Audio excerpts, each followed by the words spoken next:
What is going on, guys? And welcome back to the Across the Cowboys podcast. I'm your host, Paul Ryan. He is Mike the Fake Crumb, and he is Brendan Fergie Smith. Mike, what's so funny? Well, I saw you laughing. I thought you thought I was going to say something because the show was just starting. And I was like, I'm just going to be quiet over here and make them nervously like, oh, God, is he going to do something stupid? I was worried about that. I ain't going to lie. I'm always worried about that. I'm always worried. Gentlemen, how are you tonight? Doing good. Tired. I bet. Before we get into tonight's discussion, Mike, where can we find you on Twitter? At CD Piglet, guys. Nice and easy. Brendan, where can we find you, sir? Brendan_Smith26.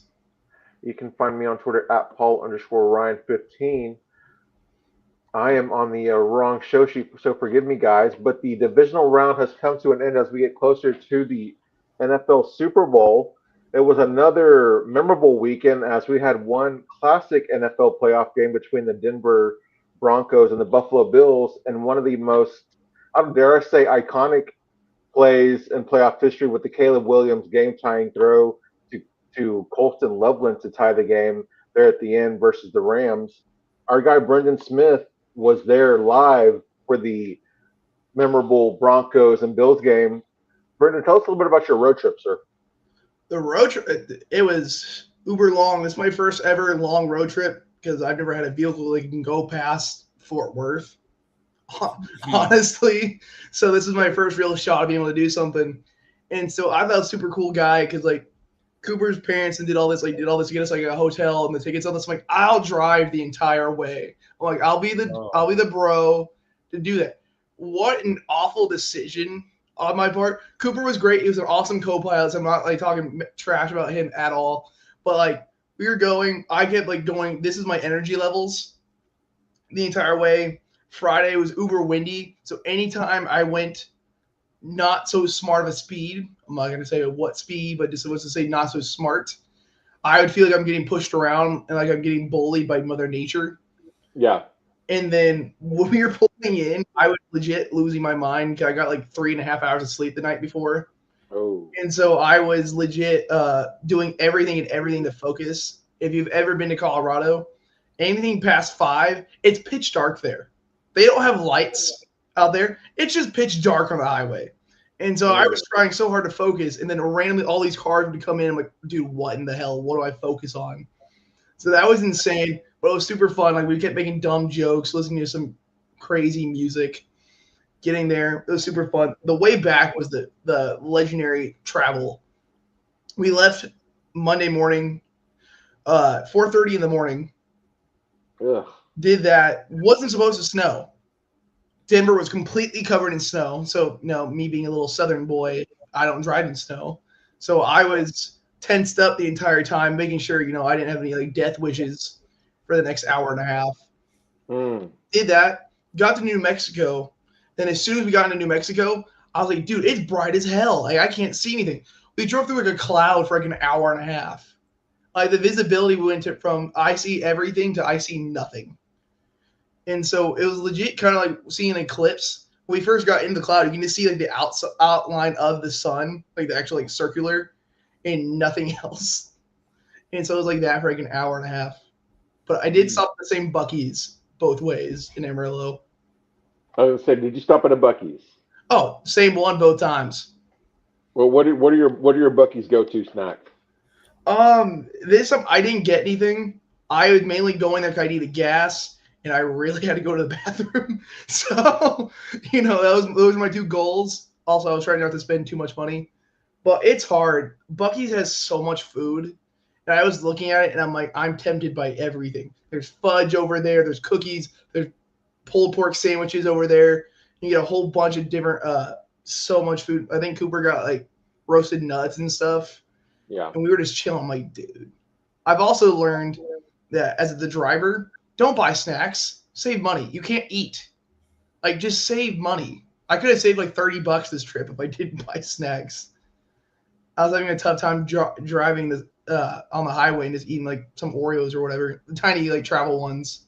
Yeah, but yeah, I know that whenever we stop at Buc-ee's, we have it's like mandatory that we get the beaver nuggets. They're like these little crispy, honey coated like corn pop type texture. They're insane. It's like my wife's favorite treat. Never had those. Never had those. Must try, must try. Did Roasted you stop at nuts and beaver nuggets is wild.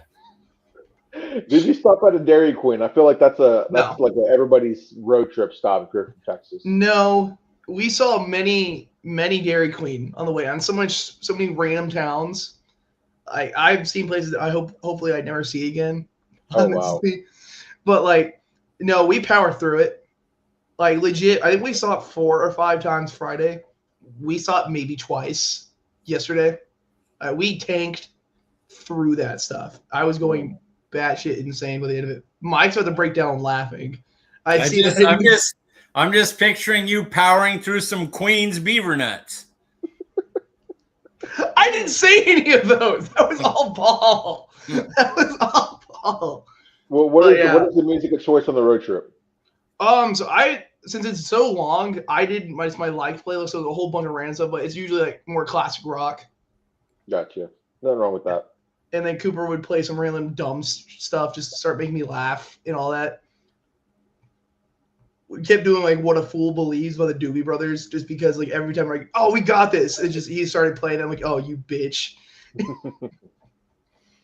All right, Brendan, tell us about your experience at the game. What was that atmosphere like? So I was telling Mike, just like when you were fixing your PC before the show, I've gone to the Cowboys-Packers game, and I've gone to this game. Those are my 2 NFL playoff experiences. It's night and day. Those Denver fans are nuts. It was averaging like 115 decibels while they were on defense.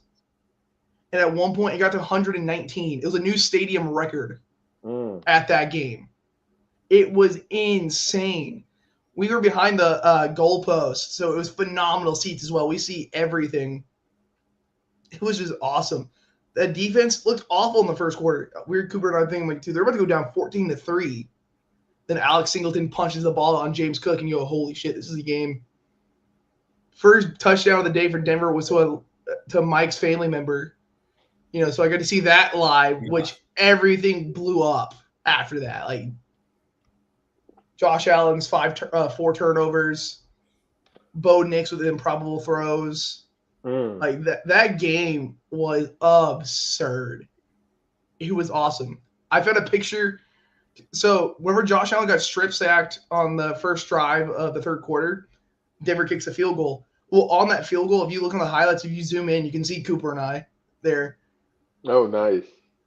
I was too busy eating my pizza, so you see me with my little pizza box and me the pizza in the other hand is like getting hyped. Like after that. That's but yeah. awesome. Oh, this will be a core memory because that place was nuts. I could care less about those 2 teams. But dude, the atmosphere was amazing. That's very, awesome. very cool. Sounds like an awesome experience. Mike, what were your thoughts on the game? It was good game. I'm kind of bummed Denver won now because it's like we don't get to see, I don't want to see Stidham play in the playoffs, I would much rather have seen Josh Allen. But at the time, before you found out about the injury, I was like, that was good. I felt like Bo Nix probably played the best quarterback of that round of playoffs over anybody else.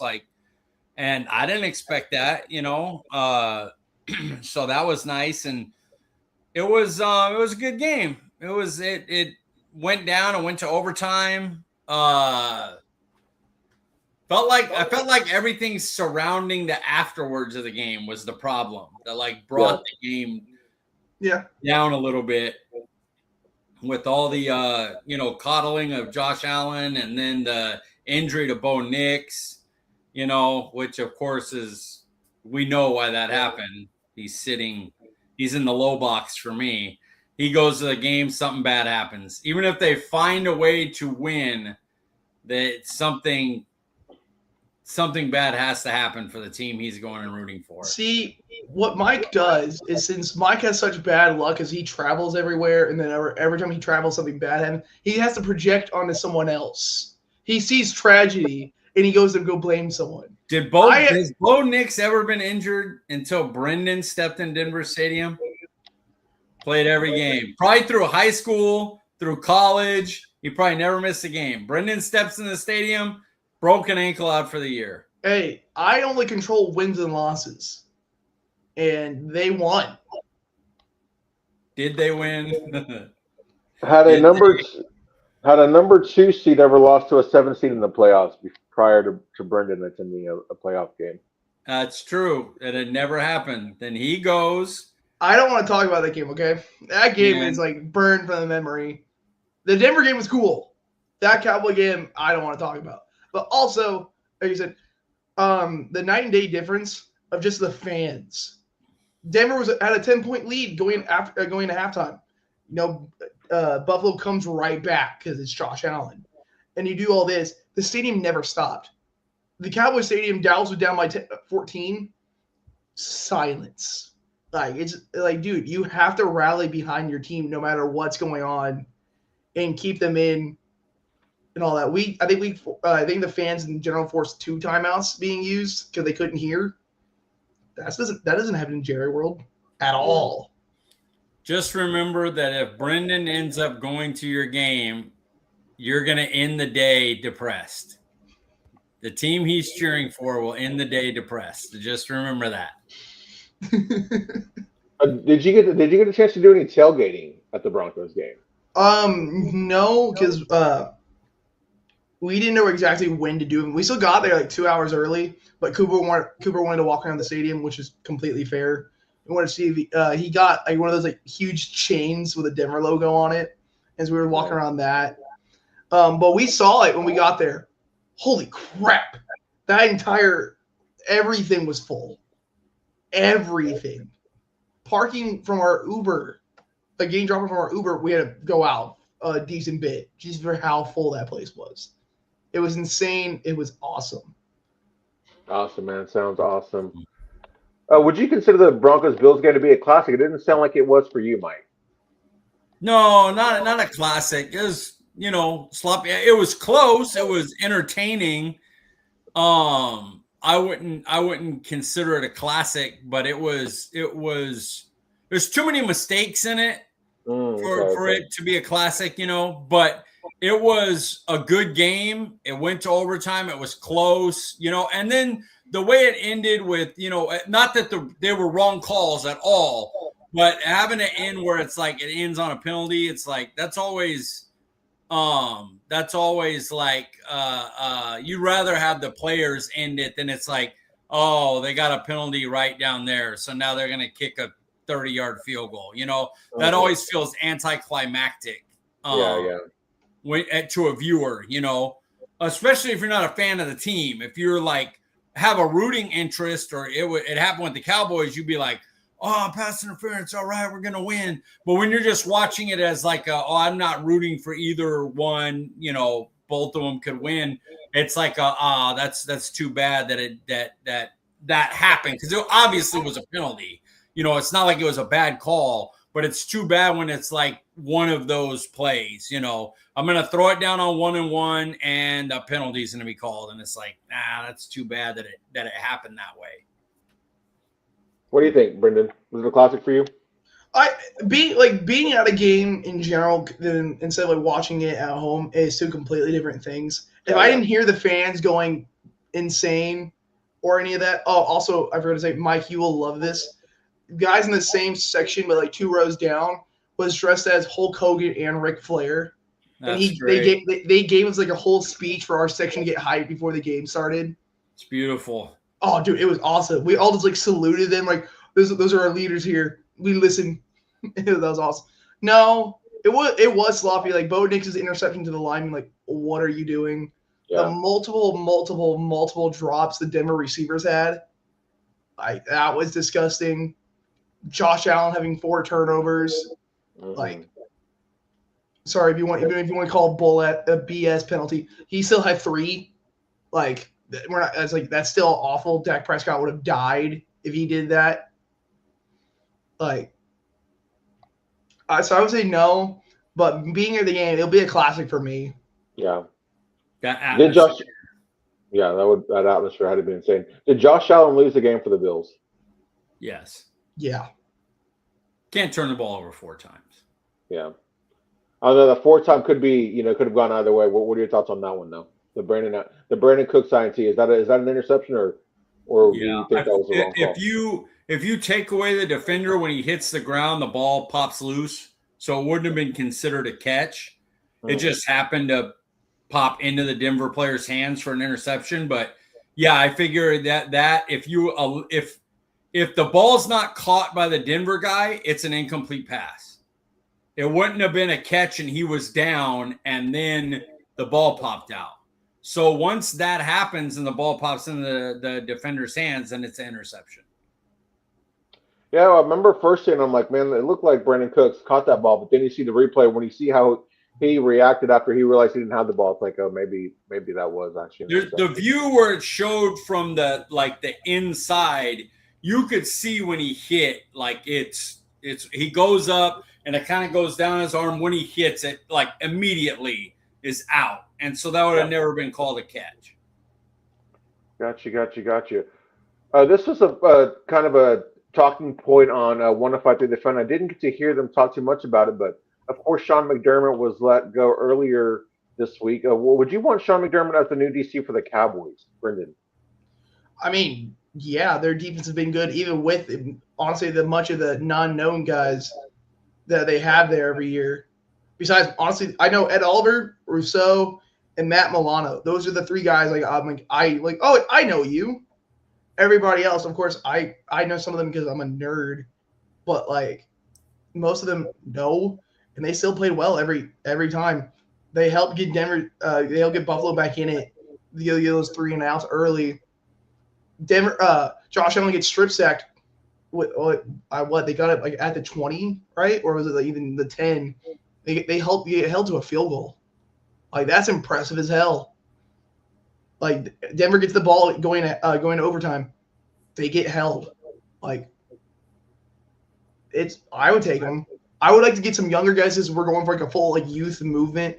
Shoddy's younger, Clayton Adams younger, so I like to try to get everyone younger. But if you can tell me we got McDermott next year, that is like one of the better names out there. Mike, what about you? I want a younger guy, so it's not a anti-McDermott thing. McDermott. I don't even want Flores or Schwartz. I want them to get a new guy, give a new guy a chance. That's been the league now.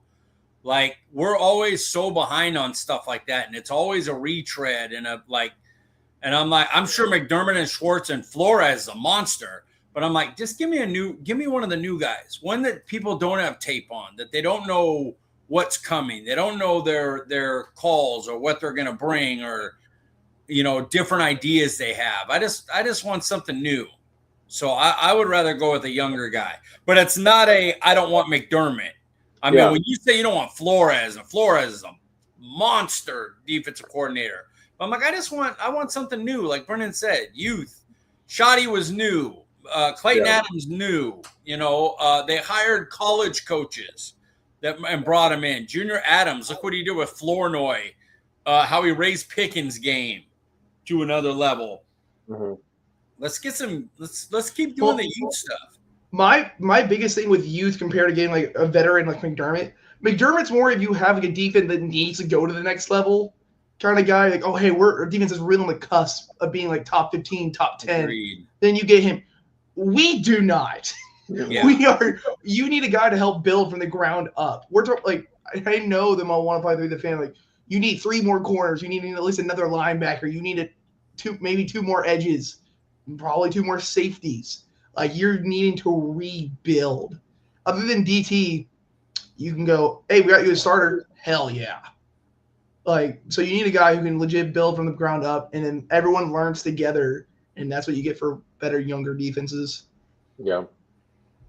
Agreed. Since our last discussion, we've seen some head coaching opportunities present themselves with the Baltimore Ravens and Jim Harbaugh parting ways, and of course Mike Tomlin stepping down as the Steelers head coach. Is the DC position in Dallas more appealing than any of the head coaching vacancies that are available to you, Brendan? The Raiders. Why the hell would you go there? Like, I know. Oh, you can be buddies with Tom Brady. Like, okay, that's the only like appealing thing. Why in the world would you want to go there? You have Genty and Bowers. nothing else on the offense. You have Max Crosby, but how much longer do you have Max Crosby on your defense, and then you have nothing else? Like that. First overall pick. The Raiders. Defense. But the Raiders are gonna ruin Mendoza. They have so many holes. Like he's gonna get killed next year, and I feel bad. Like that team has nothing. Literally nothing. I don't know. I don't know who the head coach is going to be, obviously, but it will be interesting. I feel like whoever is going to be the head coach, they will, be put in a position to win. I think Brady's going to do a lot to try to turn around that franchise. Personally, what about you, Mike? Yeah, I would pretty much take any. We have our owner plays GM, so like. I mean, Raiders is a good call. Because you have to see what Tom Brady could do. You can't just, but that's about the only one. Brendan's right. Yeah. Like we have a owner that pretends like he knows what he's doing as a GM, and it's killed us for 30 years. So yeah, I mean, I can't be like, yeah, the Dallas job. Like, yeah, exactly. Let's at least see them sign 2 or 3 real free agents, which they haven't done in a decade, so we'll see. They gotta show something different. When your GM sucks and can't be fired, it's hard to have that as like a big time job. Other than Jim Leonard, are there any other coordinators or assistants you would like to see as a DC for the Cowboys that are still coaching in the playoffs right currently? Mike. Oh, in the playoffs? No, I don't know. My guy's Parker. I want Eagles Parker. Dude was a defensive. It was funny too because people I saw Jeff, who's my guy, but Jeff Kavanaugh was like, "Well, yeah, it's easy to develop, first round players," and I'm like, "No, it isn't. Okuda was a first round player. Fulton was a first round player. There's a ton of first round bust corners, tons of them." This guy gets a first-round corner, defensive player of the year, and Patrick Surtain developed him. Mitchell, all-pro. DeJean was a second-round pick, all-pro. Like, that guy, look what it ain't like Reed Blankenship is some great player. Had him playing great. Sidney Brown, Charlie Garner-Johnson, who I actually really like. But, they like he does a lot with those people, so yeah, I like Christian Parker, and it would take him away from the Eagles, which is a double. That's a double win. Is that somebody that the Cowboys have talked to? I haven't heard that name associated with Yes, yeah, Christian Parker. They're having an in-person interview, a second interview with him tomorrow. Yep. Oh, nice. He interviewed virtually, and now he's having an in-person tomorrow, and I like Jim Leonhard a lot, but it's Leonard. We know, guys. We know. Yeah, of course, yeah. But Leonhard would be a good hire, but I think there's going to be like 6 teams going after him. Yeah. I'm not letting the Parker guy leave. I'm bringing him in tomorrow, and I'm signing the deal. That's my guy. Interesting. What about you, Brendan? Other than Parker, is there maybe somebody that you wouldn't mind seeing as a Cowboys DC? That's in the playoffs. No, no, not really. Okay. I don't think Vance Joseph is going to get a job anymore. I think they're going to be playing for too long for him to get a job. So I think either he'll stay and they'll just keep Leonard. I don't see Leonard going many places now with the jobs that are open because every coach is getting hired. Like they have like their own guys. So they like Harbaugh's going to go hire a guy he knows. The Falcons kept their DC. They kept Ulbrich, so that's gone. Mm-hmm. I don't see him going to the Browns.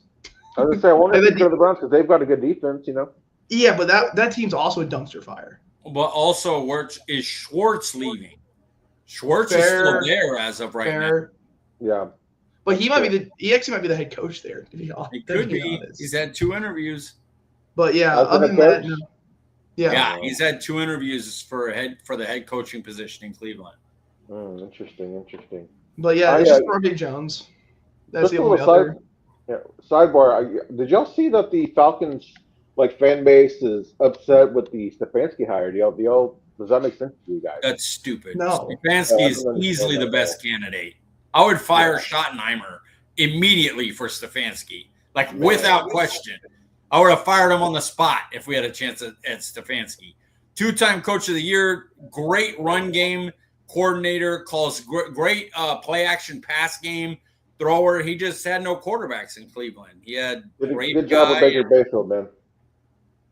The one, he had Baker for a year. He was all right with them. It wasn't terrible. Didn't they go to the playoffs once with Baker? Yeah, they beat Pittsburgh.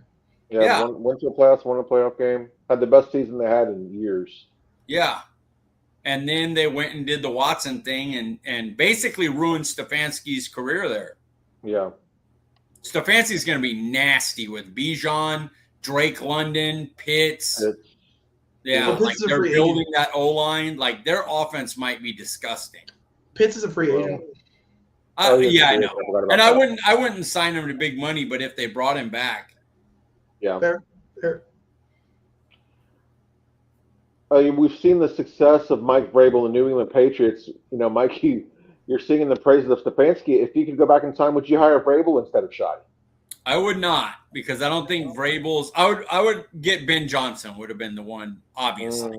I think Ben Johnson's a tier higher type, same type of coach as Shoddy, offensive minded culture guy, only a level higher than Schottenheimer is. But Vrabel, they went on and signed, like 2 safeties, a corner, a linebacker, 2 pass rushers, Milton Williams. Like Dallas not doing that. If Dallas could do that, then whoever you got at DC would make the defense better. You're not doing that over there. And he also had one of the weakest schedules in football, which helped them get the 2 seed. They still had to go out and perform in the playoffs, but no, I like Vrabel a lot, but I don't think he would have. I don't think he could replicate the same success here. It's hard to be a tough guy, disciplined coach with Jerry Jones. Like that's another reason you won't get Flores here. Like it doesn't mesh with the country club lifestyle. Brendan, how about you? Would you hire Vrabel over Shoddy? If it was last year, yes. I really did want Vrabel. But looking back at this offense, you can't say that. Like, unless you're getting, like what Mike said, a Ben Johnson who can elevate your offense, you have to get someone who can that defense is a dumpster fire. Like, no coach is coming out of here. Bill Belichick in his prime would not get this defense to do well. And that dude, of course, we know is the best coach of all time and stuff. So, like, no defensive-minded head coach who's going to come here and be like, yeah, I'm going to fix all this. No. Your offense had to put up 30 points a game like they tried to this year to do anything. So, no, I would rock with Shoddy. Would y'all trade right now? Would you trade Mike McDaniel for our current OC? Why is his name slipping my mind? Clayton Adams? No. I love Clayton Adams. That run game was insane. What they did with the O-line to pull guys because like your tackles were bad, and so they have one good edge rusher. You see Tyler Smith pulling, and you go, like, chef's kiss. Yeah. All right. Here we are with Mike's. Oh, sorry. Championship predictions. I meant to write down what our records were up to this point. I don't even have mine written down. But New England versus Denver. I mean, this is pretty simple, guys. Unless Jarrett Stidham and Sean Payton do something magical, it's pretty easily New England. Yes. Yeah. I'm rocking with Stiddy. Hey, I like it, man. Be bold. I saw some people talking about. Not people, but I saw somebody saying like Colin Kaepernick is the same age as Matthew Stafford, and he's been to a Super Bowl and this and that. He's still in football shape. Should the Broncos give him a call? I'm like, is this years after, guys? People are also saying Cam Newton, dude. No. My God, man. Like you can think Stidham's younger. You can think Stidham's been in the system, so Sean could hey, I know how I can try to push you above. And with the deep, first off, you would bring in a free agent who knows nothing of your offense at all coming in general. Then you would take one of those guys. Like, it's already gonna be a really big hill to climb for Denver to win on Sunday. Like, huge, brother. No, don't show up to your own stadium if you're gonna roll out one of those. Like, don't like if I was a defender, I'm like, nope. I'm gonna go chill. It's vacation time. I'm not gonna try my ass off just to get blown out here. Would the NFL allow a Jarrett Stidham Super Bowl appearance? See, It would be bad. But would be really funny. Like, so what we would need is for Seattle to win, Denver to win. But then like Sam Darnold like sneezed a little too hard, so like he hurt his back, so he can't play the Super Bowl. And then it's Drew Lock revenge game versus Jarrett Stidham and the Broncos. That is what I call perfection at Levi Stadium. Like that is popcorn in hand. I'm watching this entire game without fail. Kenneth Walker versus R.J. Harvey. I think I'm taking Kenneth Walker there for sure. Let's just get Patriots and Rams in there, please. Seattle versus the Rams. Who you got, Brendan? It's the Rams. Seattle's defense is so effing good. Like I can't believe I know game, dude. Mikey called it, bro. I know. I came on here and like I did bash Tank because like the way he was talking once he was leaving. I think that's just stupid. If you do that, it's like, oh, I broke up with my girl. Oh, she's super ugly, doing all this. I'm like, dude, that's not classy. He is balling in that defense. Like, holy. He like is. that defense itself. Sam Darnold's hurt, and he didn't have to do jack. And they destroy the Niners. I might like Stafford's the best QB left by far. Okay, I don't want to say by far because you'll drink me, but I think by far. Puka's phenomenal. That defense, dude, is disgusting. I'm not even going to talk about the Seahawks offense besides Njigba, but like, dude, I'm a Kenneth Walker fan, huh? He's so like 50-50. There'll be some games like he had against the Niners. You go, holy crap, he's it. This is why we draft him in fantasy. And you go, oh nope, he's gone for 6 weeks for some reason. Yeah, I'm taking Stafford and McVay. It does kind of suck though, because I remember when DeMarcus Lawrence was like, Seattle's closer to being Super Bowl contenders than Dallas was, and we're like, what are you talking about, dude? Seattle sucks, and here they are now. Sam Darnold, everybody thought Sam Darnold compared to Dak, but they didn't realize it was the top 3 defense versus the bottom 3 defense. Yeah. Yes, sir. Yes, sir. All right, here we are with Mike's view from the sidelines. Mike, if you could pick one player from Indiana and Miami to be drafted by Dallas, who would you pick? Let's all say the Miami player on a count of 3. Ready? 1, 2, 3. Ruben Bain. Yeah, it's Ruben Bain. Like he was disgusting. Ruben Bain. It's he's the rare deep. Now he has measurables that will give him problems against some tackles, but he's relentless. He plays the run well. He pass rushes well enough. He's a guy that's going to set an edge and will get you between 7 and 12 sacks. No issue with that. Huh? A DeMarcus Lawrence type. Yeah, very much like that. And then I know other people are gonna go with other players. I would go Carter Smith, the offensive tackle from Indiana, because we have a need at tackle, and he could play a good left tackle, and I could just move. I trust him to be a solid left tackle, which is all I need. I can get him in on day 2. He'll be a solid starting left tackle. I'll move Guyton to the right side. If Guyton doesn't develop there, I'll figure something out.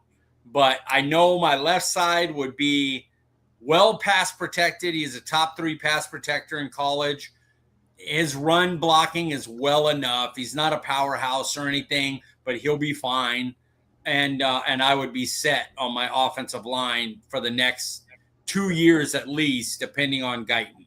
Because even if Guyton got hurt, I'd have, homeboy that played this year for Steel. Nate Thomas? Yeah. All right.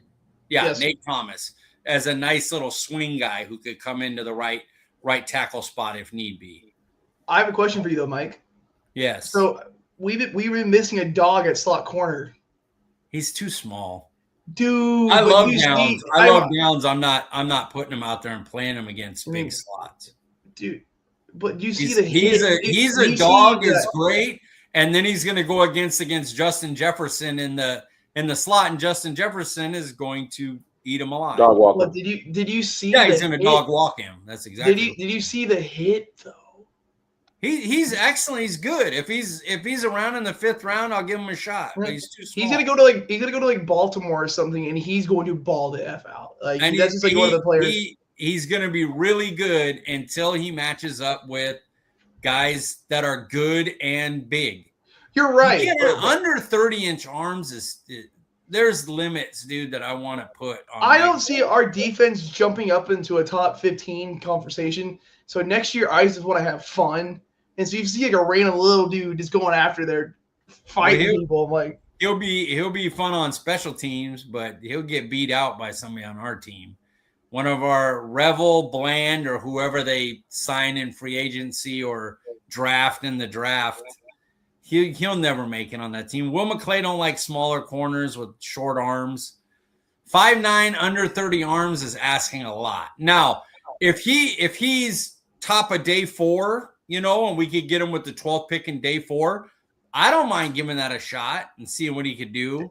But I'm not like pick of all Indiana's players. I'm not picking the little corner. Dan, you think he's that bad where it's be day 4 undrafted free agency? I think he'll go in the 70s. I think he'll go in round 3. End of round 2, top of round 3. I think somebody will give him a shot because he's a dog player. And, people say Jordan Lewis. I'm like, Jordan Lewis was 2 inches taller than him and had way longer arms. Jordan Lewis was a weird, lengthy armed. He played outside corner at Michigan. Like he's a weird, he was a weird built dude, but he wasn't that small. There's limits. I don't mind. Like I'm good with Terrell. I think Terrell's a damn good corner, but I mean he's a little like. There's limits. I love him. By the way, I love him as a college player. I just want to have fun. Carter Smith 6'5", 313, and has decent sized arms, and I can plug and play him at left tackle. I don't have to get him and go. Well, I hope this little guy can match up with these bigger slots that are coming in the league. Like, what is he going to do against Ryan Flournoy? Flournoy is tall, fast, great hands, can jump. Like Ryan Flournoy is a dog. So, okay, you're both dogs. One of you is way taller, way bigger, faster. Flournoy's faster than Downs. So, and Flournoy's like a 6th-round pick. Like, what are you going to do when Justin Jefferson goes in the slot? Yeah, no. Jamar Chase. So what Mike is saying is that size matters. To a point. I don't mind small guys, but my Lord. Yeah. Like, you can't be that small. As the ladies would say, size matters at some point. You got to be able to be felt in the football field. All right, let's move on here. Realistically, regardless of who Dallas hires, what kind of turnaround should fans expect from the defense, Mike? It's going to depend on free agency. Again, New England, not a great defense. Went on and got Milton Williams and Robert Spillane and Marcus Epps, I think. And they got another safety. They got a corner. They got 2 pass rushers. Caleb Von Chason was a guy that Dallas likes to get. He kind of flopped as a first-round pick. They brought him in. He played really well. But they got another edge rusher who he's the linebacker, Harold Landry III. Mm-hmm. So, they went out and spent money on guys and not, they didn't get 7 big-time players, but they got a Milton Williams, a top-of-the-market, real impact player who killed for them in the playoff game, both of them. And then they got pieces around them. Like Robert Spillane was another good pick. It was a guy that we were talking about, linebacker. Hey, I wonder if Robert Spillane would be a good one to bring in when we brought in Sanford and Murray and them. Like, they went and got guys. If you do that, the Jaguars this last year brought in Jordan Lewis, brought in a safety and another pass rusher, and they went from 30th or 31st ranked defense to a top 5 defense this year. New England was a not great defense, became a top 10 defense this year. If you use free agency, then yes, you could and get a good DC, then you could have a big turnaround. So for Dallas, I expect us to be somewhere between 20 and 25 because I don't expect us to spend money. Okay. Still, to go from 31 to 20, that's exciting, dude. Between 20 and 25. Like 20 I'm saying our top end is 20.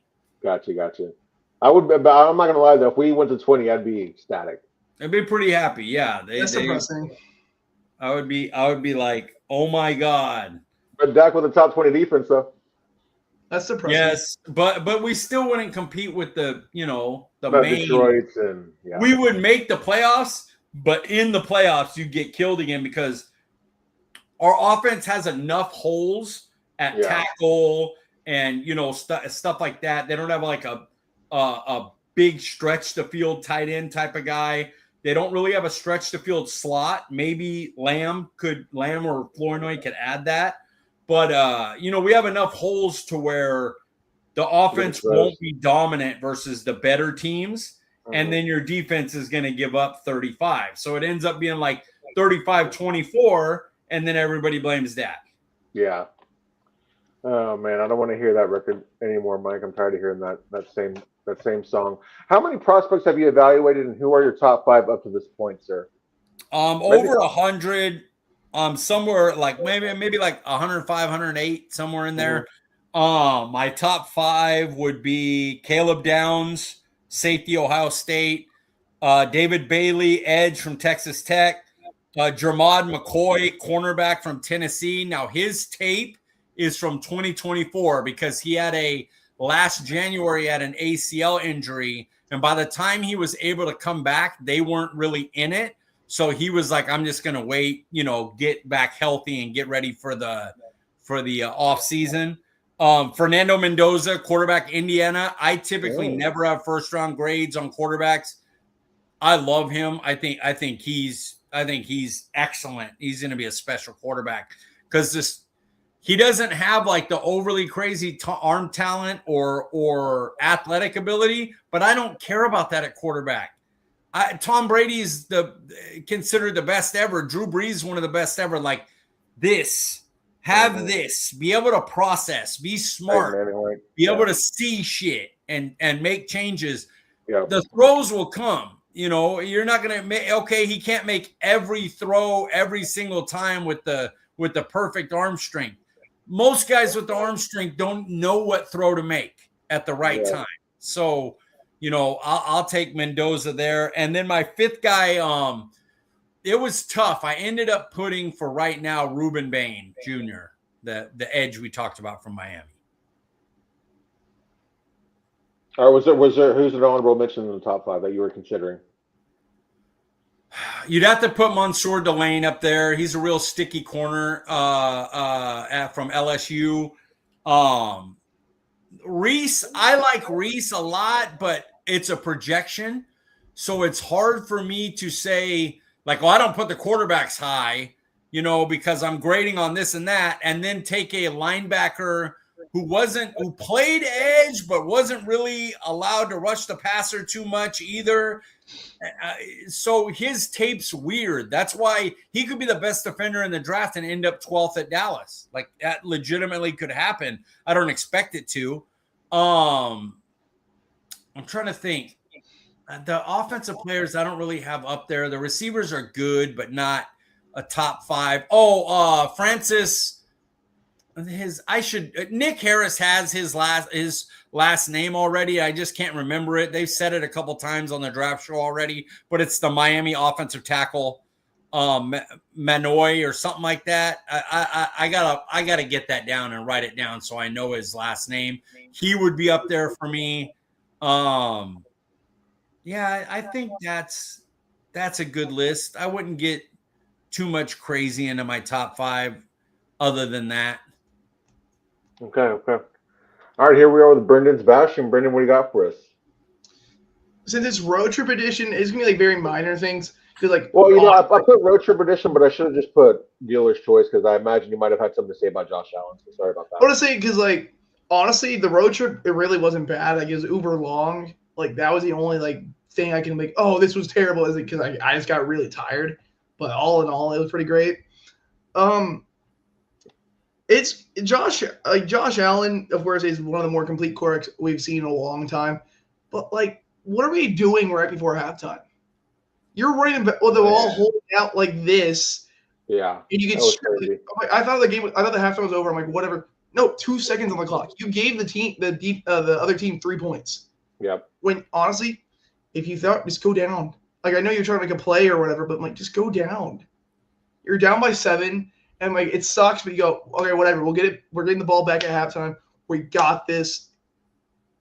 You screwed up. You have that first interception to Lock, and you go, what are you doing? And you go, the strip check. You don't feel Benito at all, and you get sacked. It's certainly like, oh, but the interception wasn't an interception. Doing all this stuff. Chase Daniel did well enough in college to get into the pros for a long time being a backup. I respect the hell out of that. Saying forget all the turnovers is one of the dumbest things I've ever heard in my entire life. Yeah. What are we doing? Well, guess what? If Mahomes plays bad and he has 4 turnovers, guess what? We're going to talk bad about the turnovers. Tom Brady has 4 turnovers. You're going to talk about it. It's like, oh, forget it. Tom Brady did this. No. Bad game. Like, you can't be acting like, oh, no, the receiver dropped the ball and they tipped it up. It was intercepted or all this. No. Bad ball. Bad ball placement when he's running. Like, it's all his fault. I'm not even going to talk about the Cooks play. I'm not even going to talk about that. Like, everything before that. Dude, once you made that comeback, once they had the lead, you should have won. I was thinking it, and I'm like, you should have won. What are you doing? I'm like, it's Josh Allen. This sucks. I was trying to like console Cooper. I'm like, it's okay, dude. If you're gonna lose, you're gonna lose to the reigning MVP. That was his worst playoff game. Like since his first time. Like the Texans game was also terrible, but like this is your worst playoff game. You have no Mahomes, no Lamar, no Burrow in the playoffs. You should be doing this. It was like, let's just do this. I have no guy on the other side of the ball I'm terrified of. Let's just do this. Like, what are we doing? You choked your best moment to actually have a legacy. You got your coach fired. It's not McDermott's fault. And you got your coach fired. Yeah, I'm seeing people talk about Josh Allen might be, being the coddle quarterback. Do you think that's true? If they blame the offensive lineman for not falling on the ball, Dan Orlovsky. Wow. The backup QB. I had somebody, another Paul on Twitter today talking about like, well, he has the worst weapons in the league. And I'm like, well, he has a number one O-line the best O-line is a weapon because you get more time to let people get open. You get running lanes. You have a great back. I'd say a top 5 running back, in the league right now in Cook. And then he has a pair of tight ends who went for over 1,000 yards, over 70 receptions, 9 touchdowns. And he's like, they're not that good at tight ends. I'm like, other than the Bears, name a better tight end duo in football, other than Loveland, the rookie, and Kmet. And I'm like, to pretend like Dalton Knox or Dawson Knox and Dalton Kincaid are not good tight ends is crazy. If you give the Bills they had George Pickens. They made the trade for George Pickens this year, and they had a legit wide receiver 1. They'd be maybe the most loaded offense. Two good tight ends, a great line, a great back. Yeah, James Cook led the league in rushing. Coleman and Cooks would be a mix for wide receiver 3. Like, what are we talking about? Like, he does have weapons. He just doesn't have a number 1 top receiver. Pardon me. Yeah. TJ Ward, former Browns and Broncos safety, came out into the Premier League. Why are y'all all crying for Josh Allen? Cry for the kid who just fought his second year, won a playoff game, go into the AFC Championship game, and he can't play. That is heartbreaking. I don't care what if this honestly of course we shit on Philly and all that, but let's just say Jalen Hurts played great in the divisional game, in the wild card game, but then he gets hurt. I'm like, he fought all that for his team to win, and now here, like, I would feel bad. Bo put everything on the line in that game, and now he can't play for his team. in his biggest game ever, the biggest game in the Broncos since 2015. Detroit last year, Niners this year. Teams decimated by injury. I feel bad for Brock Purdy or Goff. Like, oh, damn, you really never got a chance because your whole team got destroyed by injury. But, like, they got to turn the ball over 4 times. We're feeling bad for them. Like, and I picked the Buffalo to win the Super Bowl. They were my team. I think Josh Allen's the second best. I mean, you still got to give Mahomes the best. Yeah. But, like, he's in the tier with Mahomes now. He played like that up to that point of that game, up to the 4 turnovers. You were like, he's in Mahomes' tier. Like, this guy's killing. It's crazy. But, you know, he gave that game up, and he knows it. That's the difference, is he's the one going, I fucked this, you know, and that's big of him. That's a big step. He is this decade's Dan Marino.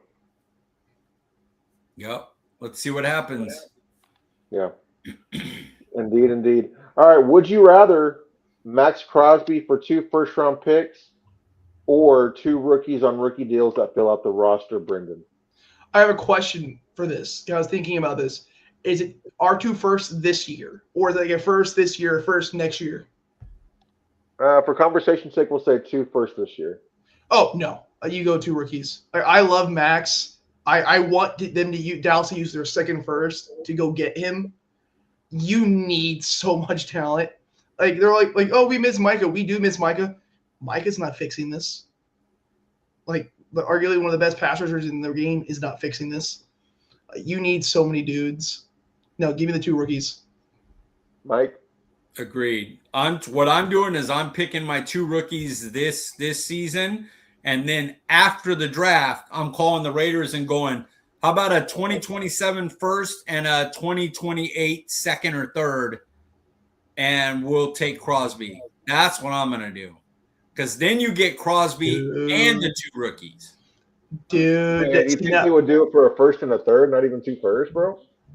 Yeah, I mean, Micah got 2 firsts. Crosby's not Micah. Depends on the relationship. He's 29, and he's coming off an injury. I wouldn't really like giving up. I think you overpay if you give up 12 this year for Crosby. I agree. Micah Parsons was 2 firsts. He's 24 years old on his rookie deal, you know, and you're talking 2 firsts. This is 5 more years, injuries, like going into the 30s. Quentin Williams didn't get 2 firsts. Yeah. Like, you know, that's a lot. A first and a third feels pretty fair for Crosby. There are levels to the trading. Yes, absolutely. Absolutely. Here we are with one word. The 2024 quarterback class is blank, Mike. Developing. So for a year, it looked like Jaden Daniels was the best. He becomes an injury guy. Now you don't know. Caleb Williams, people are worried about after year 1. Now he looks like a friggin' can do everything stud after this year and clutch. And then Drake May developed well. He went from hey, this guy looks good. I wonder what he's going to do in U2. Oh, all right. Yeah, he's kicking butt in year 2. This could be a friggin' dude going forward. I think all 3 of them still have question marks, but all 3 of them could be studs. So it's developing. You're projecting them to be incredible as long as the development continues well and they don't have setbacks. Brendan. Shocking. Drake May looked fine. He showed flashes year 1, but then I think this is more to say about new head coaches than anything. Like May and Caleb, you go. Those are your top 2. Those are top 2 picks, and they looked okay. Like I said, they showed flashes. I mean, they can really show something. New coaches come in. Now they're dominants, both top 3 seeds in their conferences. Like, what the hell? Bo Nix, second year under Sean Payton. Whoa. Jaden Daniels does it his rookie year. And then, you have 9 and Michael Penix. Maybe Michael Penix makes a step with Stefanski, but, like, you have those 2 that kind of drag down the class. But if you have those 4 doing this, I'm going to say Bo Nix technically is playing the AFC Championship game. Like, he made it there. So like you have 3 of your QBs make it to the championship round. What the hell? Like, and your other QB, who went number 1, went down to the wire to make it to the NFC Championship game. I like, forgot Bo Nix. Like, dude, that like, damn. And then you see this class, and it's just gross. It's Mendoza and. Yeah, I went with the 2024 quarterback class is special. I know that Jane Daniels was injured, but when he was not injured, man, I mean, you just see what he was able to do his rookie year. That was special. You look at Caleb Williams, and not even just including that throw from this past Sunday, but just what he was able to do in the playoffs, how clutch he's become, under Ben Johnson, and then of course Drake May, the development that he's had with Vrabel, and then with Bo Nix, who everybody was like kind of hating on him, like as far as evaluators and things like that, not thinking too highly of him, and Sean Payton believing in him and what he's been able to do. Which this quarterback class, I think, is going to be pretty special when it's all said and done. Agreed. I am also intrigued to see what Penix will look like with Stefanski as well. Yeah, me too. Top 5 playoff moments. We talked about this. It seemed like maybe we had discussed this before, but maybe we have, maybe we haven't. But we're going to discuss it tonight anyway. Mike, I think you have some interesting ones. Mine are always going to be kind of close to the vest, if you want to say that. A lot of local moments here for me. I'm really curious to see Brendan's playoff moments as well. So we'll start off with you, Brendan. What's your number 5 playoff moment? Yeah, so I did everything I watched. I know there's a lot of crazy like Super Bowl moments and all of that. So Exactly. Are mine the true top 5 of all time? No. So I'm gonna say that now because I know Mike's gonna judge like that's in your top 5. No, mine are very related to me. Yeah. My number 5 is Mitch Garver's grand slam against the Orioles in the playoff run where they did that. This is like, of course, I was watching baseball really watching baseball for like 2 years before they went on a run. Seeing the playoffs, Cooper and I were like watching, and we're just like holding on to the like, that's not going out. That's not going. Holy shit, that's going out. And so we're running around like we're in the playoffs, and that's a grand slam. We're routing this team after, of course, Paul knows every playoff game. The broadcasting crews were awful. They're always talking shit on the Rangers, and the Rangers just kept winning. Yeah. And so like that grand slam just felt like euphoric. You're like, holy shit, we're gonna make a run. Love that one. How about you, Mike? The 16-yard run by Dak against Seattle. I snuck that into mine where he flips at the 1-yard line. Such a good one. And like he was, and to be, Russell Wilson had never lost in that round in the playoffs before. And so to be the first one to knock Seattle off like that, was pretty big. It didn't go further than that, but it was a nice moment for Dak. So that's the only one of mine from a non-championship year, I think. I will say just a bit because I know we're almost at an hour already, so I'll make that faster. That's my number 4. Nice. All right.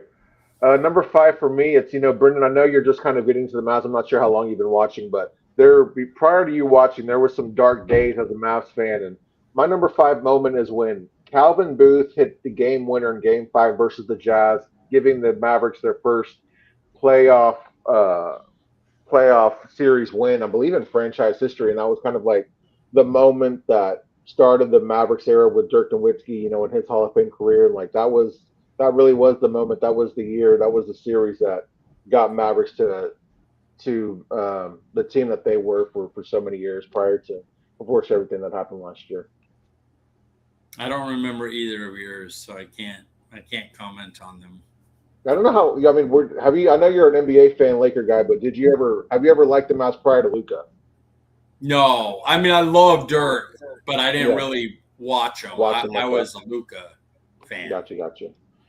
All fair. Yeah, similar to your number 5, Mike, and Benny, your number 4. My number 4 is also Dak Prescott's scramble on 3rd and 14 versus the Seahawks to set up that game-winning touchdown. So that's my only Cowboy moment on here. That's depressing. I only have one too. I only have one Cowboy moment. My number 4 is the Jeter flip. Ah, They were down 0-2 in the series, only up 1-0. He makes that incredible play, and it was crazy because we were at that game, me and my brother and Brian and them. We frequently, back when I watched baseball, we frequently went to Yankees Oakland games, and when we were live, it didn't hit as. It was like, oh, that was sick, dude. We're still winning. We still have a shot. We went on to win the series, but like until you got home and saw the hysteria on the news about it, you were like, oh damn, I didn't even think like that. Oh, Jeter came all the way over and made that play. It was just like we kept the lead. Okay, cool, good play, got him. But when we got home, we realized how big it was in retrospect. Do you want me to do my 3 then? Yeah, go number 3. My number 3 is Aikman to Harper, 92 NFC Championship game against the Niners. Elite. I mean, it's just one of my maybe my favorite football play of all time. So good. Brendan, you shrug. I must imagine that's not your number 3 as well. Man, that was 11 years before I was born. Well, the way you shrugged, I'm like, did he just steal your moment? I'm like, I don't know. No. I'm doing that because like it's such an awesome moment, and I was, of course, nowhere near being even thought of. Yeah. So like, I was like, damn. I bet that is one cool of those moment. bandwagon fans that jumped on when we haven't won for 30 years. Yep, that's exactly what I am. Typical bandwagon fan, man. Yep. Rooting for a losing team. As I'm a Rangers, Mavericks, and Cowboy fan. I know. All right, number 3 on your list, sir. So I couldn't come down with this one, but I had to bring this one up. It's any one of Brunson's 41 points against the Jazz in Game 1. 2021-22. Dude, so Cooper and I went to this game, and since we're thinking like maybe Luka will play, maybe like because he was hurt and all that, and he didn't play. But I'm like, if we win this, Brunson has to drop like 41. I'm like, he has to. I'm like, if we're gonna do anything, he's got. And brother, it was a master class by James Brunson. And you go, oh my gosh, him going to the rim, him attacking Gobert, and you go, yeah. I will say one thing: I've never had more fun hating on a player than Rudy Gobert. That is my favorite. That is my favorite person to talk trash to. I was screaming. Hilarious. It was awesome. Like, wait, you guys won against the Jazz? Yeah. Were you guys? Did Luka go out for the year or something? No, he was out the first 2 games. I believe 3 games, 2 or 3 games. Wow, Brendan went to a game and like everybody didn't leave depressed. Dude, that place was insane. It's so depressing because I've been to like a lot more Cowboy games than I have like anything actually other than Ranger games. You must have been under 18, right? No, I was under 21, but I was not. Oh, okay. Yeah, that was like what 4 years ago. So I was like what 18 or almost 19. Yeah. So yeah. Very cool.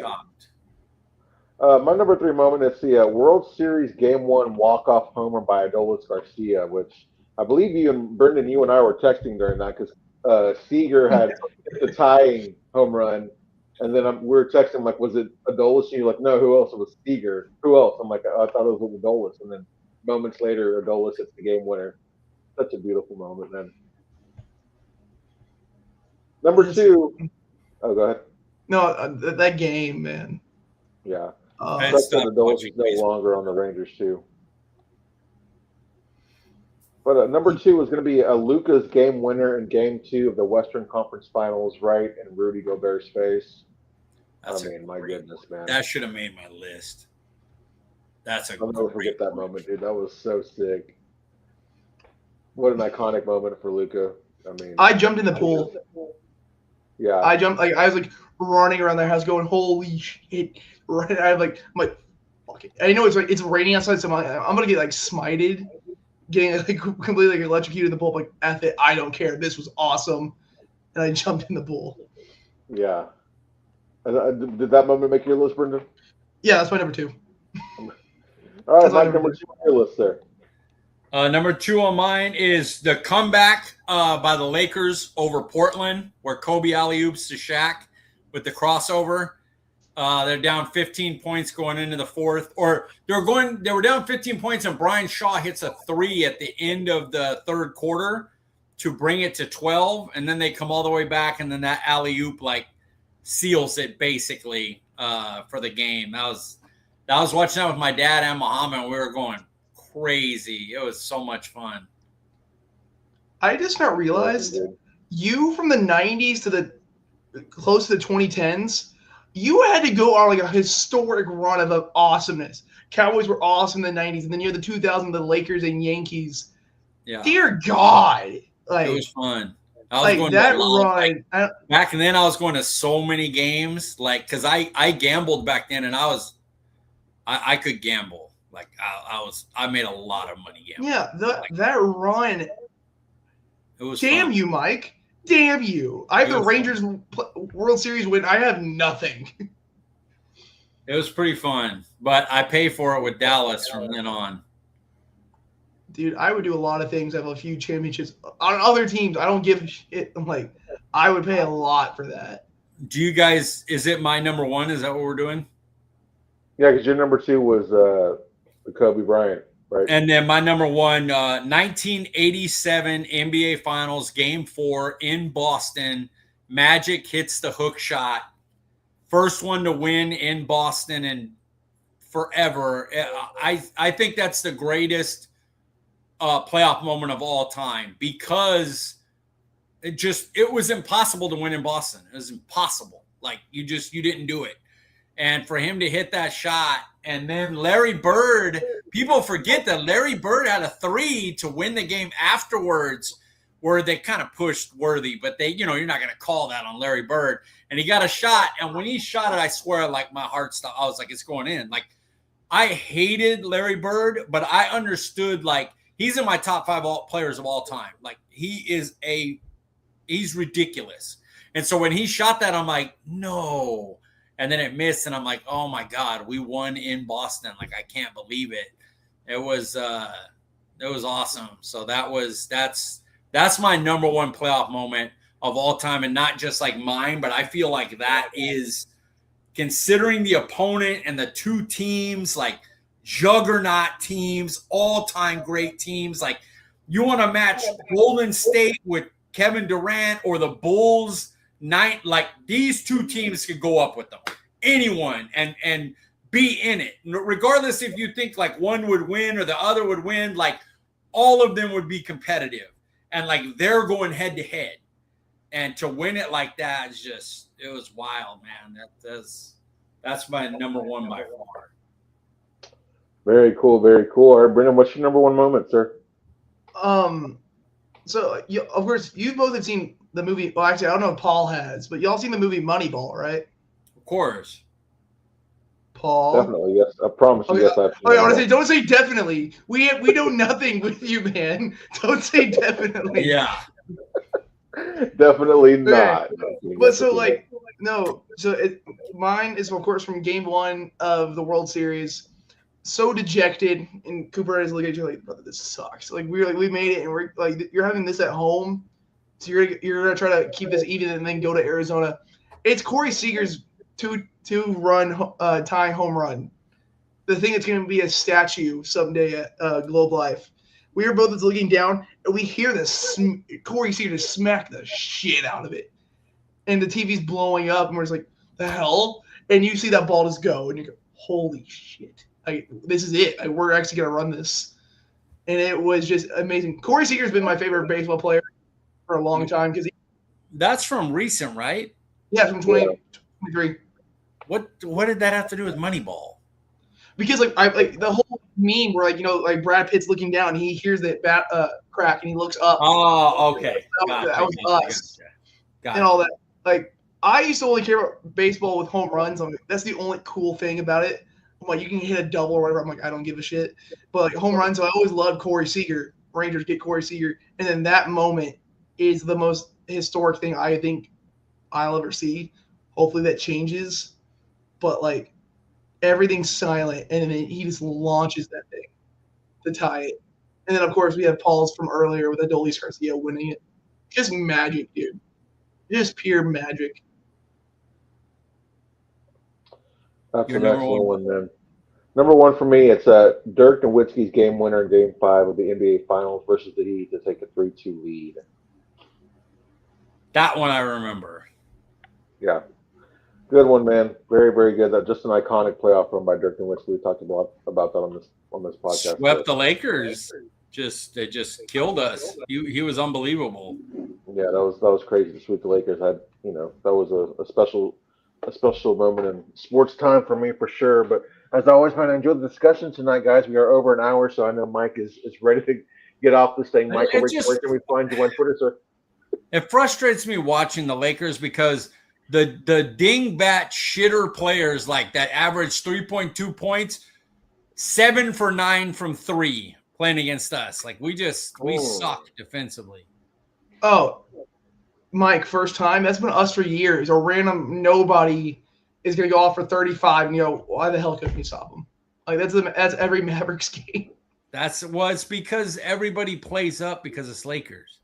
So everybody wants to have their best game against Lakers. Oh, there it is. Yeah. No, you can say hi. Bye, guys. You want to say hi, babe? Say hi to Mike and Brendan real quick. What? Hi. Hi. Did you have fun at the zoo? Can he hear me? No, he can't hear you. He's got headphones on. Hey, we're going to wrap the show up real quick, okay? Mike, where can we find you on Twitter, sir? At CD Piglet, guys. Nice and easy. Brendan, let him know. At Brendan_Smith 26. I am Paul Ryan. You can find me on Twitter at Paul_Ryan15. We appreciate you joining us, and we will see you guys next week. We're cutting it down.